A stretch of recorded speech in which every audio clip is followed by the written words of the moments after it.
یزید کے ہاتھ پہ بیعت ہوں گا جو مسلمانوں کا خلیفہ ہے، ابن زیاد کے ہاتھ پر بیعت نہیں ہوں گا۔ یہ بھی اس تاریخ کا ایک اہم پہلو ہے کہ حضرت حسین نے کوفہ جانے کا ارادہ ترک کر دیا اور کربلا سے شام جانے کا آپ رضی اللہ تعالیٰ عنہ نے ارادہ کر لیا۔ اور بعض مورخین نے لکھا ہے کہ حضرت حسین جو واپس آ رہے تھے تو وہ کربلا سے گزر رہے تھے، وہ واپسی کا راستہ ہی شام کا راستہ ہے۔ نہیں یاری بات میرا خیال ہے سمجھ، وہ جس ٹریک پر چل رہے تھے وہ راستہ کون سا ہے؟ وہ شام کو جاتا ہے۔ یہ اس کی علامت ہے کہ آپ یزید سے ملاقات کے لیے، مذاکرات کے لیے تیار، بولو بھائی، ہو چکے تھے کہ میں خود براہ راست یزید سے مل کے حال احوال دیکھتا ہوں، اگر مجھے سمجھ میں آئے تو میں اس کے ہاتھ میں بیعت ہو جاؤں گا۔ حضرت حسین رضی اللہ تعالی عنہ کا مقصد حکومت کے خلاف تلوار اٹھانا، بولو بھائی، نہیں تھا، ورنہ وہ اس کے لیے تیار نہ ہوتے۔ مگر جو ابن زیاد تھا اس نے حضرت حسین رضی اللہ تعالی عنہ اور آپ کے ساتھ جتنے اہل بیت تھے ان پر ظلم یہ کیا اس بدبخت نے کہ اس نے انہیں شام جانے کا راستہ نہیں دیا اور اس میں اپنی توہین محسوس کی کہ میرے ہاتھ پر بیعت کیوں نہیں ہو رہے، اور لشکر بھیجا جس لشکر نے چاروں طرف سے حضرت حسین رضی اللہ تعالیٰ عنہ کو گھیرا۔ حضرت حسین نے کہا کہ میں عزت کی جو موت ہے اس کو ذلت کی زندگی پر ترجیح دیتا ہوں۔ کوئی بھی غیرت مند ہوتا تو اس وقت یہی کرتا کہ بھئی جب میں اپنے دعوے سے بھی دستبردار ہو گیا اور میں شام جانے کے لیے بھی تیار ہو گیا، اب میرا راستہ روکنے کی کیا حقیقت ہے؟ اللہ تعالی کوفہ کے گورنر کے ذریعے حضرت حسین کا قتل کروانا چاہتے تھے تاکہ اس کی بدبختی ساری دنیا کے سامنے ظاہر ہو جائے۔ اگر حضرت حسین پھر بھی تلوار چلاتے، پھر بھی لڑتے، تو حضرت حسین پر یہ الزام لگایا جا سکتا تھا کہ معاذ اللہ آپ باغیوں میں ہیں۔ تو اللہ تعالیٰ نے اپنے نبی کے نواسے کو اس الزام سے محفوظ رکھا اور آپ نے لڑائی کا ارادہ ترک کر دیا۔ حضرت حسین نے کربلا کے میدان میں جو لڑائی لڑی ہے وہ اقدامی لڑائی نہیں تھی، وہ دفاعی لڑائی تھی۔ دیکھو جب حکومت آپ کو گھیر لے چاروں طرف سے، آپ کہیں ٹھیک ہے بھائی میں لڑائی سے دستبردار ہوتا ہوں، مجھے میرے گھر جانے دو۔ حضرت حسین کا ایک مطالبہ یہ بھی تھا کہ یا تو مجھے واپس جانے دو مدینہ، میں جہاں سے آیا ہوں وہیں جا رہا ہوں واپس، مکہ جانے دو یا مدینہ جانے دو۔ ان کا ایک مطالبہ تھا کہ نہیں، ان کو گرفتار کر کے لاؤ اور زبردستی ہمارے ہاتھ پر بیعت کراؤ۔ یہ ظلم تھا۔ نتیجہ کیا نکلا ہے کہ کربلا کے میدان میں آپ کو گھیر کر آپ کو بھی شہید کر دیا گیا، اور جتنے اہل بیت تھے مرد سوائے امام زین العابدین کے جو حضرت حسین رضی اللہ حضرت حسن کے بیٹے تھے، ان کے علاوہ جتنے بھی اہل بیت تھے ان سب کو قتل کر دیا گیا۔ اور یہ اسلامی تاریخ پر ایک بدنما داغ ہے یہ واقعہ کہ ایک اسلامی حکومت تھی اور اس کے اسلامی حکمران تھے، اور ان حکمرانوں کے ہاتھوں محمد صلی اللہ علیہ وسلم کے نواسے کا سر جو ہے وہ گردن اڑائی گئی ہے۔ مجھ سے خدا کی قسم یہ الفاظ ادا نہیں ہو رہے، میں اپنے جذبات پہ بہت زیادہ کنٹرول کر رہا ہوں۔ وہ منظر کیا ہوگا کہ جب نبی صلی اللہ علیہ وسلم کے نواسے، آپ صلی اللہ علیہ وسلم کے نواسے کی گردن اڑائی گئی ہوگی۔ تو یہ بہت ایک اسلامی تاریخ میں ایک بدترین واقعہ ہے۔ لیکن بات یہ ہے کہ جب یہ واقعہ ہو گیا اور قتل کر دیا گیا، باقی جتنے بھی جو زندہ بچے تھے اہل بیت وہ یزید کے پاس لے جائے گئے۔ روایات میں آتا ہے کہ یزید نے ان کا اکرام کیا اور ان کو عزت کے ساتھ تحفے تحائف دے کر واپس کیا۔ یہ جو کربلا کے واقعات میں جو ظلم کی داستانیں اضافی بیان کی جاتی ہیں، اس کا مستند تاریخی روایات سے کوئی ثبوت، بولو بھائی، نہیں ملتا۔ اب لوگوں نے اپنی دکانیں چمکا لی ہیں، پانی نہیں تھا، کئی دنوں سے کھانا نہیں ملا۔ صحیح روایات سے ثابت ہے کہ حضرت حسین رضی اللہ تعالیٰ عنہ کربلا کے میدان میں وضو کر کے نماز پڑھتے تھے، تو پانی تھا تو، اور بعض نے یہ کہا کہ اہل بیت کی عورتوں کی عزتیں اچھالی گئی ہیں۔ آپ اس طرح کی باتیں کر کے اہل بیت سے محبت کا اظہار کر رہے ہو یا ان کی توہین کر رہے ہو؟ بولو بھائی۔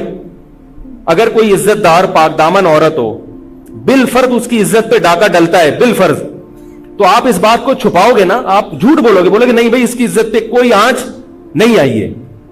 کیونکہ جب عورت کی عزت کو آپ کوئی تار تار کر دے اور آپ ممبر پہ بیٹھ کے اس کو بتا دو تو وہ عزت تار تار ہونے سے اتنی بے عزتی نہیں ہوگی جتنی اس بات کو بیان کرنے سے اس کی بے عزتی ہوگی. حقیقت یہ ہے کہ کسی مستند روایت سے ثابت نہیں ہے کہ اہل بیت کی عورتوں کی عزتوں کو اچھالا گیا. وہ نبی کے گھرانے کی عورتیں تھیں, ان کا ناخن بھی کوئی نامحرم مرد نہیں دیکھ پاتا تھا. دوپٹہ اتر گیا زینب کا اور زینب کی چادر چھن گئی, یہ سب غلط ہے, یہ سب من گھڑت باتیں ہیں. چونکہ وہ بہرحال مسلمان تھے جو حضرت حسین کے خلاف لڑ رہے تھے, ظالم تھے, اس میں کوئی شک نہیں ہے. اس سے بڑا ظلم اس کائنات میں ہوا نہیں ہوگا کہ ایک شخص جو اپنے آپ کو مسلمان کہتا ہے اور وہ نبی کے نواسے کو قتل کر دے اور اہل بیت کو قتل کر دے. اسلامی سیاست میں اتنی گندی تاریخ ہمیں کبھی بھی نہیں ملتی. حضرت عثمان کا بھی قتل ہوا, وہ بھی بہت بڑا ظلم تھا, مگر یہ ظلم اس ظلم کی نوعیت سے بڑھ کر تھا, کیونکہ حضرت عثمان کا قتل حکومت کے ہاتھوں نہیں ہوا ہے, باغیوں کے ہاتھوں ہوا ہے. یہاں حضرت حسین کا قتل کس کے ہاتھوں ہوا ہے؟ حکومت کے ہاتھوں ہوا ہے, جس پر لوگ بیعت کر چکے تھے. تو یہ اسلامی تاریخ میں ایک بہت بڑا بدنما داغ ہے, مگر اس کو بیان جس انداز سے کیا جاتا ہے اور جتنے قصے کہانیاں من گھڑت سنائے جاتے ہیں ان کا حقیقت سے تعلق نہیں ہے. ہماری نظر میں چاہے پانی بند کیا ہو یا نہیں کیا ہو, کھانا ملا ہو یا نہیں ملا ہو, ہماری نظر میں حضرت حسین رضی اللہ تعالی عنہ کا سر قلم کر دینا ہی کائنات کا بدترین ظلم ہے. یہی ایسا ظلم ہے کہ جس پر جتنا غم کیا جائے کم ہے. غم منایا نہیں, غم کیا جائے. منانا الگ چیز ہے, غمزدہ ہونا الگ چیز ہے. لیکن جو آگے اس میں تڑکا لگایا جاتا ہے اس کا حقائق سے تعلق بولو بھائی نہیں ہے.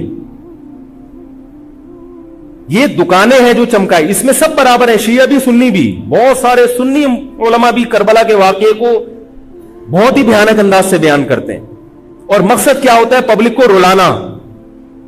ایک رونا وہ ہوتا ہے جو خود سے آئے, اور ایک رونا ہوتا ہے باقاعدہ آپ کو آرڈر پہ رونے کے لیے اور رلانے کے لیے بلایا جائے. وہ رمضان میں نے بتایا تھا نا کہ میں نے ختم قرآن پہ دعا کی تو مجھے رونا آ گیا, بہت زیادہ رونا آیا.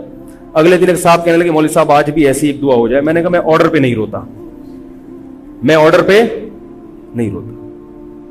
اب تو آ بھی رہا ہوگا تو نہیں آئے گا. نہ انسان کسی کے مشورے سے ہنس سکتا ہے اور نہ انسان کسی کے مشورے سے رو. اگر آپ کسی کے مشورے پہ رو رہے ہیں اس کا مطلب ڈرامے بازی. آپ کو فلم کا ایکٹر ہونا چاہیے, آپ کو ڈرامے جوائن کرنے چاہیے, وہاں آپ اچھے چل سکتے ہیں. جیسے کہ ہمارے ایک مشہور اسکالر ہیں, ان کے بارے میں لوگ یہ کہتے ہیں ان کو فلموں میں ہونا چاہیے تھا, پتہ نہیں یہ جیو پہ کیوں آ رہے ہیں. وہ آرڈر پہ روتے بھی ہیں, آرڈر پہ. اب چونکہ یوٹیوب کا دور ہے, میں پہلے جو کربلا کے واقعات جو لوگ بیان کرتے ہیں ان کی تقریریں نہیں سنتا تھا. اب کیا ہوتا ہے, بعض دفعہ بیٹھے ہوئے ہیں کہیں سفر پہ جا رہے ہیں تو یوٹیوب کی ویڈیو, ہم نے کہا چلو یار ہم بھی سن لیں. ایسی چہک چہک کے منہ بنا بنا کے گھما گھما کے تقریریں ہوتی ہیں, لگتا ہے کہ یہ باقاعدہ ایک ڈرامہ ہے, اداکار ہے, فنکار ہے جس کو ڈرامے بازی کے لیے یہاں. یہ حضرت حسین کی شہادت کو کیش کرا رہے ہیں. یہ حضرت حسین سے محبت کرنے والے نہیں ہیں, یہ ان کی شہادت کو دیکھو. اس کی مثال ایسے جیسے کوئی محلے میں مر گیا, کسی سیٹھ کا بیٹا مرا, اب آپ کو سیٹھ سے قرضہ چاہیے تو سب سے زیادہ آپ روگے نا, تاکہ سیٹھ صاحب سمجھیں کہ محبت سب سے زیادہ کس کو ہے؟ آپ کو. تو آپ اس کی بیٹے کی موت کو کیا کرا رہے ہو؟ کیش کرا رہے ہو. بعض لوگ کسی کی شہادت کو کیش کراتے ہیں, کسی پہ ظلم کو کیش کراتے ہیں. تو میں پھر عرض کروں کہ بہت بدترین واقعہ ہے. حضرت حسین رضی اللہ تعالیٰ عنہ کا سر لے جایا گیا یزید کے پاس. یزید بدبخت نے چھڑی سے آپ کے ہونٹوں کو چھوا. وہاں صحابی رسول نے فرمایا کہ ایسا مت کرو. فرمایا اللہ کی قسم میں نے ان ہونٹوں پہ بارہا محمد صلی اللہ علیہ وسلم کے ہونٹ رکھے ہوئے دیکھا ہے. بارہا میں نے دیکھا ہے کہ محمد صلی اللہ علیہ وسلم نے ان ہونٹوں کا بوسہ لیا ہے. بارہا میں نے دیکھا ہے. ان صحابی کے دل پہ کیا گزر رہی ہوگی جو حضرت حسین کے ساتھ یہ حرکت دیکھ رہے ہوں گے, جبکہ اسی حسین کو انہوں نے بارہا نبی کی گود میں بھی دیکھا اور بارہا نبی کے ہونٹوں کو بھی ان ہونٹوں سے مس ہوتے ہوئے دیکھا. تو جب یہ سر ان کے سامنے رکھا ہوگا اور اس کے ساتھ یہ حرکت ہو رہی ہوگی, ان صحابی کے جذبات کیا ہوں گے؟ مگر اس کے باوجود جو بتانے کی بات ہے، جو میں بتانا چاہتا ہوں، انہوں نے یزید کے خلاف بغاوت نہیں کی کہ جس یزید نے حضرت حسین کا یہ حشر کر دیا ہو، اگر اس کے خلاف بغاوت ہوگی تو باقی مسلمانوں کا کیا حشر کرے گا. اس میں صبر کی تلقین بھی صحابہ نے بتائی ہے کہ حاکم کے مظالم کو برداشت کیا جائے، زبان سے اس کو ہائی لائٹ کیا جائے کہ غلط ہو رہا ہے، تلوار نہ اٹھائی جائے. بات نہیں آ رہی میرے خیال ہے سمجھ میں؟ کیونکہ آج ایک واقعہ ہوا ہے، ورنہ کربلا جیسے درجنوں اور واقعات ہو جائیں گے. تو صحابہ کرام کی سیرت میں ہمیں ہر طرح کے اسباق ملتے ہیں. تو میں یہ عرض کر رہا تھا کہ یہ ہے وہ کربلا کا واقعہ جس کا میں نے آپ کو خلاصہ بیان کیا. اس کے بعد کیا ہوا ہے کہ یہ جو بنو امیہ کی حکومت تھی، اس کی وہ ویلیو صحابہ کرام کے دل میں نہ رہی جو پہلے کسی حد تک برقرار تھی. یہ بہت ایک حکومت کے خلاف لوگوں کے دل میں بغض پیدا ہو گیا اور بالآخر بغاوتیں شروع ہوئیں. لیکن جمہور صحابہ کا موقف پھر بھی یہی تھا کہ حکومت کے خلاف بغاوت جائز، بولو بھائی، نہیں. اور اسی طرح کے ظالم لوگ آتے رہے اور انہی کی اولادوں میں بنو امیہ میں اللہ نے پھر عمر ابن عبدالعزیز کو پیدا کیا. عمر ابن عبدالعزیز بھی انہی ظالم لوگوں کی اولاد تھے، مگر اسلام چونکہ قیامت تک رہنے کے لیے آیا ہے تو اللہ کو اپنا دین محبوب ہے، اللہ غیب سے انتظام کرتے ہیں. عمر ابن عبدالعزیز جیسے ہی حکومت میں آئے ہیں، خلیفہ بنے ہیں، آپ رضی اللہ تعالی عنہ نے وہ بنو امیہ کی جو جاہلانہ چیزیں تھیں ان سب کو ختم کر دیا. حکومتی ملکیت کو جو ذاتی خزانہ لوگ سمجھنا شروع کر دیا تھا اس کو ختم کیا. عمر بن عبدالعزیز کی ایک تاریخ ہے، ان کو 5واں خلیفہ راشد کہا جاتا ہے. علم حدیث کو مرتب کیا گیا، فقہ کو مرتب کیا گیا، حدیث کا علم ضائع ہو رہا تھا. آپ نے حکم دیا کہ اکتب ما کان من حدیث رسول اللہ صلی اللہ علیہ وسلم فإنی اخاف ضیاع العلم والعلماء. فرمایا مجھے علم اور علماء کے ضائع ہونے کا خطرہ ہے، محمد صلی اللہ علیہ وسلم کی حدیثوں کو ریٹن فارم میں لایا جائے. تو باقاعدہ پھر حدیث کو باقاعدہ جمع کیا گیا کتابوں کی شکل میں، اور آج ہمارے پاس وہ حدیث محفوظ ہیں. فقہاء کرام کا دور آیا تو اللہ تعالیٰ نے حضرت عمر بن عبدالعزیز کے دور میں امت کو الحمدللہ دوبارہ جمع کر دیا. عمر بن عبدالعزیز کے بعد پھر بغاوتیں ہوئیں، بالآخر بنو امیہ کی حکومت کا خاتمہ ہوا، بنو عباس کی حکومت آئی. مگر بنو عباس کی حکومت آنے سے بنو امیہ کی حکومت مکمل ختم نہیں ہوئی. وہی ہوا کہ آپ نے اچھی نیت سے بغاوت کی مگر اس کا نقصان زیادہ. وہ کیا ہوا؟ بنو امیہ بھاگ گئے، اندلس میں حکومت قائم کر لی، اور ادھر بنو عباس کی. تو یہ تاریخ میں پہلا واقعہ تھا کہ اسلامی خلافت 2 حصوں میں ڈیوائیڈ ہو گئی. اس کے بعد آج تک ایک جگہ مسلمان جمع نہیں ہو سکے. کیوں؟ مسلمانوں نے اس حدیث کی مخالفت کی کہ امیر کے خلاف بغاوت، بولو بھائی، نہیں کرو. اب میں آپ سے ایک بات کہتا ہوں کہ بالآخر ڈیوائیڈ ہوتے ہوتے ہوتے ہوتے آج پتہ نہیں کتنے سارے اسلامی ملک بن گئے. پاکستان میں الگ ہے، سعودی عرب کی پالیسیاں الگ ہیں، دبئی الگ چل رہا ہے، قطر اور سعودیہ کا پھڈا ختم نہیں ہو رہا. 1920 تک تو پھر بھی خلافت عثمانیہ تھی، اگرچہ پوری دنیا پہ نہیں تھی. ہندوستان میں الگ حکومت تھی، خلافت عثمانیہ الگ تھی، اندلس میں الگ حکومت تھی، مگر پھر بھی مسلمانوں کی 3-4 بڑی بڑی حکومتیں تھیں جو ایک اور کسی حد تک ان میں اتحاد تھا. 1920 میں وہ بھی ختم، اور اتنے سارے ممالک وجود میں آ گئے، سب کی الگ الگ پالیسیاں ہیں. اب جو آدمی خلافت کے نام پہ جہاد کی بات کرتا ہے وہ لوگوں کو ایک امیر پہ جمع نہیں کرے گا. جتنے ملک بن چکے ہیں نا، ان کو مزید توڑ کے اگر یہ 20 ہیں تو 40 بنا دے گا. ان کو بہت مشکل ہے سمجھانا بھائی. اب اگر کوئی کہتا ہے نا ظالم حاکم کے خلاف تحریک چلاؤ، آؤ ہمارے ساتھ مسلح بغاوت میں شامل ہو، ہم حکومت کے خلاف تلوار اٹھائیں گے، تو نتیجہ کیا نکلے گا؟ یہ سارے مل کے ایک امیر نہیں بن جائیں گے.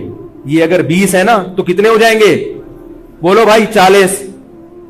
جیسے جو جماعت المسلمین بنی نا کہ 4 فقہ ہیں، حنفی، شافعی، مالکی، ہم نہیں مانتے، تو سب کو ختم کرو، ایک بناؤ. تو اس ایک بننے سے یہ ختم نہیں ہوئے، بلکہ 4 کے بعد کتنے آ گئے؟ 5 ہو گئے. نہیں آ رہی بات؟ میرا خیال آ رہی ہے الحمدللہ. اور بھی جو بھی اس کی باتیں کر رہے ہیں نا امت کو اتحاد کے لیے، آ جاؤ میرے پاس آ جاؤ، تو وہ 6واں بنا رہا ہے، 7واں بنا رہا ہے، پھر 8واں بنا رہا ہے، ایسے بنتے چلے جا رہے ہیں. او بھائی جو ہے وہاں بریک لگا دو، اللہ کا واسطہ روک دو ان کو. کوئی بات نہیں، 4 ہیں، جو جس کو فالو کرے ٹھیک ہے، کچھ نہیں ہوتا اس سے، ہمیشہ سے چلے آ رہے ہیں.